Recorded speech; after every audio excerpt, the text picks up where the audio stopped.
رابعہ بصری رحمت اللہ علیہ کو دنیا سے گئے ہوئے 1200 سال ہو چکے ہیں، لیکن ان کا نام آج بھی زندہ ہے، رابعہ بصری۔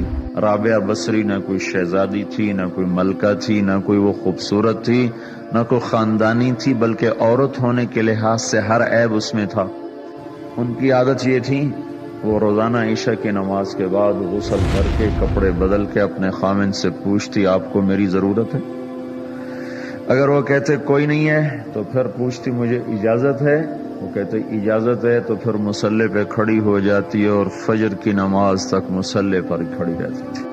ان کا خامند جلدی فوت ہو گیا، جوانی میں ہی بیوہ ہو گئی، تو حسن بصری بصرہ کے امام، کیا سارے مسلمانوں کے امام تھے، وہ خود آئے، خود چل کے آئے کہ میں آپ سے شادی کرنا چاہتا ہوں۔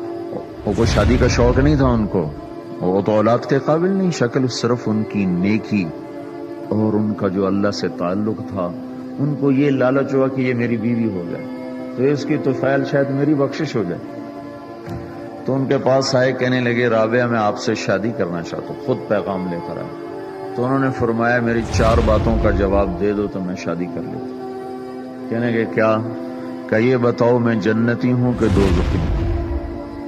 کہنے لگے یہ تو میں کچھ نہیں کہہ سکتا۔ کہ اچھا یہ بتاؤ جب اللہ تعالیٰ قیامت میں اعمال نامے اڑائے گا، کسی کے سیدھے ہاتھ میں آئے گا، کسی کو الٹے ہاتھ میں آئے گا، میرے سیدھے ہاتھ میں آئے گا کہ الٹے ہاتھ میں آئے گا؟ کہنے لگے یہ بھی کچھ نہیں بتا سکتا۔ کہنے لگے اچھا یہ بتاؤ جب اللہ نیکیوں کو تولے گا، کسی کی نیکیاں بڑھ جائیں گی، کسی کے گناہ بڑھ جائیں گے، میرے گناہ زیادہ ہوں گے نیکیاں زیادہ ہوں گی؟ کہ یہ بھی نہیں بتا سکتا۔ کہ اچھا یہ بتاؤ جب لوگ گل سرات سے گزریں گے، کوئی پار نکل جائیں گے، کوئی نیچے گر جائیں گے، تو میں پار نکلوں گی کہ دوزخ میں گروں گی؟ کہنے لگے یہ بھی میں نہیں بتا سکتا۔ تو پھر فرمایا اچھا جاؤ مجھے تیاری کرنے دو، مجھے ان 4 باتوں کی تیاری کرنی ہے، میرے پاس شادی کے لیے وقت کوئی نہیں ہے۔ جو اللہ سے دوستی لگا لیتے ہیں اللہ دنیا ان کے لیے مسخر کر دیتے، اللہ دنیا ان کے پاؤں میں ڈال دیتے۔ تو جب ان کا انتقال ہوا، رات کو ان کا انتقال، تو اپنی خادمہ سے کہا بس 2-4 آدمی بلا کے مجھے جلدی سے دفن کر دو، کسی کو نہ بتاؤ، صبح لوگوں کو بتا دینا، اور مجھے کفن دینا میری اس چادر میں جس میں تہجد پڑا کرتی تھی۔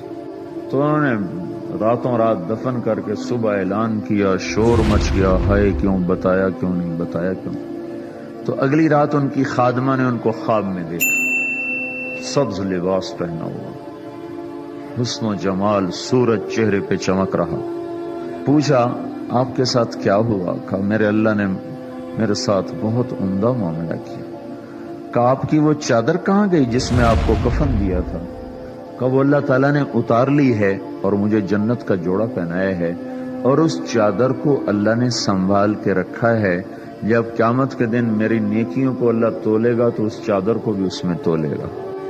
انہوں نے پوچھا منکر نکیر کا کیا ہوا؟ کہا وہ آئے تھے تو انہوں نے مجھ سے کہا من ربکی، تیرا رب کون ہے، تیرا رب کون ہے؟